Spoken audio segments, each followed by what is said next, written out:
In the name of Allah, the Beneficent, the Merciful. Imam Jafar al-Sadiq, peace be upon him, the sixth successor of Prophet Muhammad, peace be upon him and his family, and the sixth infallible Imam, peace be upon him, states, Al Mahdi will call forth the greatest rabbis, priests, and scholars of Judaism and Christianity. He will debate them based on the Torah and the Bible, ask them for their interpretation, and show them the fabrications that befell their books. The West, with its Christians and Jewish populations, will believe in Imam Al Mahdi, peace be upon him, and will not fight him with the exception of some who will resist.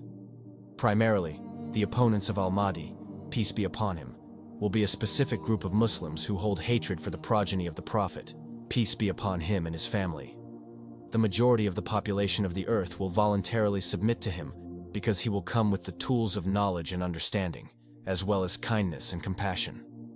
It is only those Muslims who hold hatred for the progeny of the Prophet, peace be upon him and his family, who will mainly fight against him.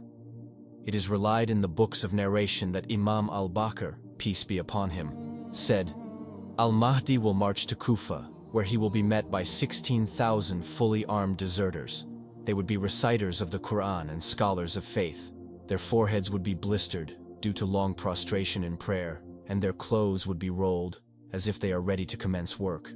They would be overtaken by hypocrisy, and they would say, O son of Fatima, peace be upon her, go back, for we do not need you. Other narrations say, the Mahdi will approach the deviant party and advise them. He would give them 3 days, and they would only increase in their tyranny and disbelief. The Mahdi would thus order that they be killed.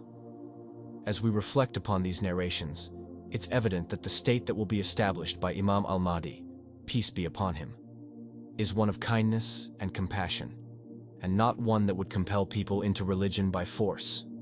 Rather, it will spread religion through education and learning. This is the path of Imam Mahdi ibn Hassan al-Askari, peace be upon him, as it was the path of his forefathers. The Prophet, peace be upon him and his family, was a man of dialogue, always preferring diplomacy, intellectual dialogue and discussions over war.